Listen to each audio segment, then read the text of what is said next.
Not so much. He goes, we went right back to the hotel and watched some film because we knew we didn't have to get on a plane. He actually said this was like a home game because they didn't get back on a plane. So he just sort of felt like we're ready to go. 2 games in 4 or 5 days. No, it's interesting how they have to plan for everything. They're in Los Angeles. Los Angeles is shut down. So that's a plus for them. He doesn't have to worry about guys doing things that they shouldn't be doing because there's nothing to do. It's a plus that they don't have to fly all the way back east and then go all the way back west on a short week. It allows them to focus in just on the Rams and get that game plan exactly like he wants it. And speaking of a game plan, he's 2-0 against Sean McVay and company in Jared Goff. Jared Goff's only completing 47% of his passes against the New England Patriots. So that game plan will certainly be in place when you look for it.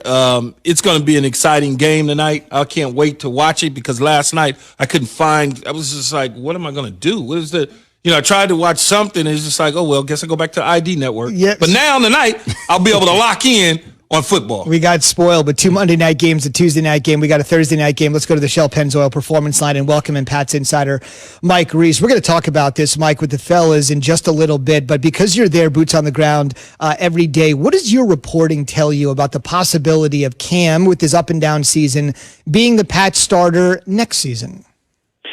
Zubin, Bill Belichick always likes to say my crystal ball is a little cloudy when we ask him questions like that. And I think that's the right answer because it's really to be determined.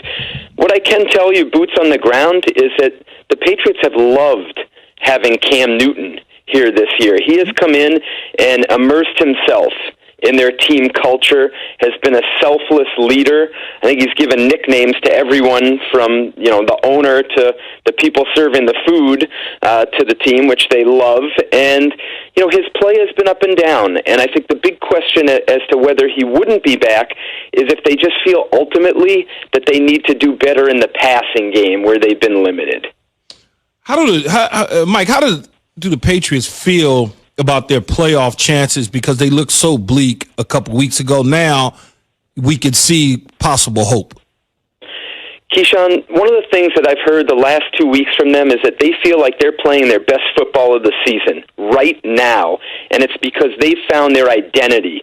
The way they need to play to win games, and if they play that way, they feel like they're a very good team. And to sort of sum up that formula, it's downhill physical running game led by Cam Newton and Damian Harris.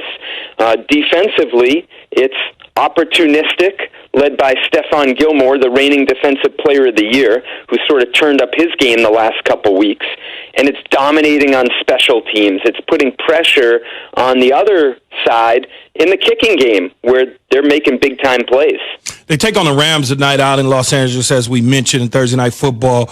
What is it that they need to do, though, that you're hearing to allow them to beat the Rams? So, Keyshawn, start with this. Jared Goff, Zubin mentioned it just sort of entering this segment here. Put pressure on him and make him react to different things in front of him. They've had success with that in the past. So you got to start there defensively. And then offensively, you just have to score enough. This is not a potent offense. This isn't Tom Brady to Randy Moss to Wes Welker to Dante Stallworth. But if they can complement the defense by holding on to the ball, extending drives, and maybe getting some bonus points on special teams like, where they block a field goal, return it for a touchdown, return a punt for a touchdown like they did against the Chargers, that right there is the complementary formula they need. Mike, how likely is it that Cam Newton will be a starter next year? That's a great question, Jay, and I think it's hard because you're widening it out to the 32-team landscape, and I think here in New England, it was clear this guy, we feel like he gives us the best chance based on what we have. Now you get to the off season, you get a whole new influx of quarterbacks coming into the league in the draft. I think he's on the edge, Jay. I look at it, and I'm like, if there's 32 starters in the league, I think he's more in the 25 to 35 range. So I think there will be opportunity for him there, but he might have to go compete and win a job. And how much he wants to do that, I think that'll be interesting to see. It's a fascinating point. Mike has him pinned at 25-30, but just 5 years ago, he was the best player in football as the clear-cut MVP, the best player in a 15-1 team. It says a lot how fast this league moves. Mike, thank you very much. We'll look for your work tonight on ESPN.com as soon as the game ends. Thanks for having me, guys. Have a great Mike. one. Thank you. That's Mike Reese. He's with the Pats 24/7, 365. So, all right. So that Mike weighing in, essentially saying he's a 25-30. Obviously, there are 32 starters. The Pats clearly love having him around. He answered that as well. All right, Key. A year from now, Cam Newton, Pat starter? I think he will be. When you say 25-30, I understand what Mike Reese is saying right there, because when you look at it, there are teams that have quarterbacks that don't need quarterbacks. True. So it's like, you can go from the West all the way to the East and go through every single division and conference, and you can point out, okay, they need a quarterback, they don't need a quarterback, it'll be some movie. And so you start to look at it, and it puts him in that 25-30 category. I think when you look at what he's been able to do this year, a powerful running game, not just because he has been inaccurate at times throwing the football and bouncing balls at people's feet or throwing it over people's heads, it's also he doesn't have any other weapons around him. So he's not getting the necessary help that will allow him to evolve in the Patriots passing game. So what you do is you do what helps you win football games, which is Damian Harris, and with Cam Newton running the football and becoming bullish. That is how you win. And next year, maybe in the offseason, they acquire people via trade, free agency,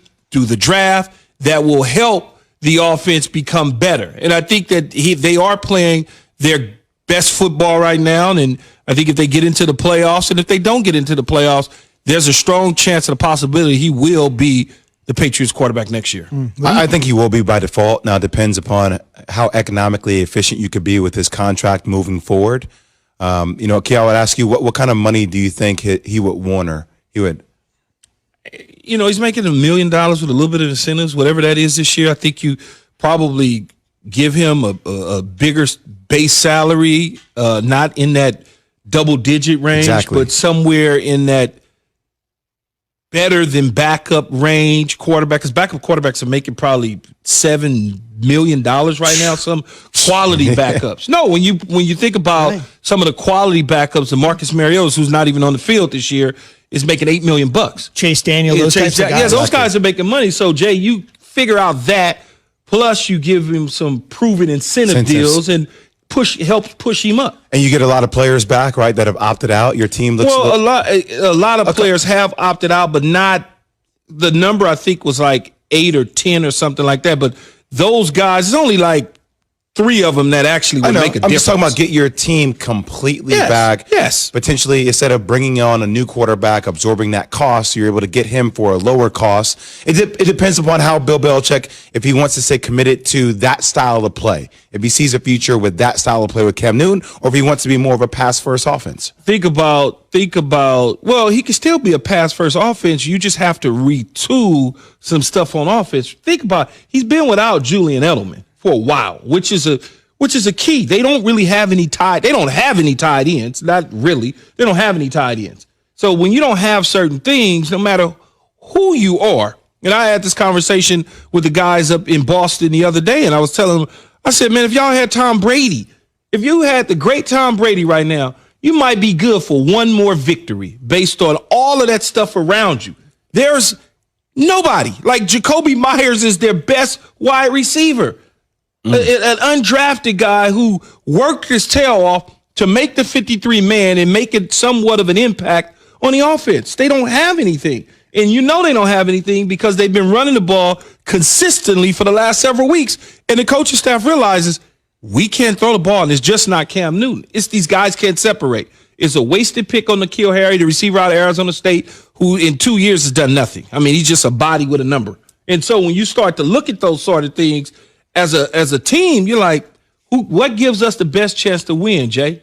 Running the football and playing defense, much like Mike Reese said. And there's nothing wrong with that. There's nothing wrong with it. I know we want to see him throw the ball everywhere because we're looking at Aaron Rodgers and we're looking at Drew Breeses and we're looking at Russell Wilson's and Patrick Mahomes and we think you got to throw the ball everywhere. That's not true. No, I'm not saying you have to throw the ball everywhere. I'm just wondering what style Bill Belichick wants to play moving forward after this year. And then when you talk that's about the question. You talk about quarterbacks that could potentially be available. Yeah. Think about the money.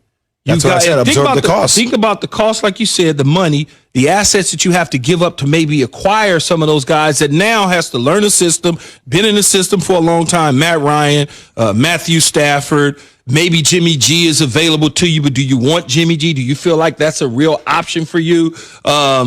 You start to look at maybe there's a Jameis Winston on a 1-year deal from New Orleans. Does Jameis really want to leave New Orleans to come be with you in New England when he has an opportunity in New Orleans to maybe be the guy next year instead of Taysom Hill? So you start to kind of look at the quarterbacks that could potentially be available to you next year, and is Cam Newton a better fit than those guys? That's a big question. The financial commitment to him this year by NFL standards is paltry. Totally agree with you on N'Keal Harry. There's the old cliche, he's always hurt.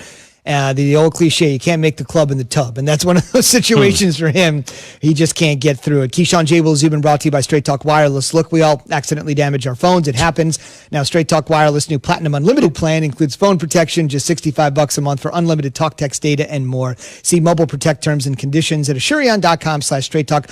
Limitations and exclusions apply. So that's a lot of chatter on Cam, what his short-term and long-term future might be. Long-term future, according to Key and many others, is very bright for Jared Goff, but our ESPN Rams reporter, Lindsey Theory, QB on the other sideline tonight, weighing in and evaluating kind of the up and down play, at least the last couple weeks for Jared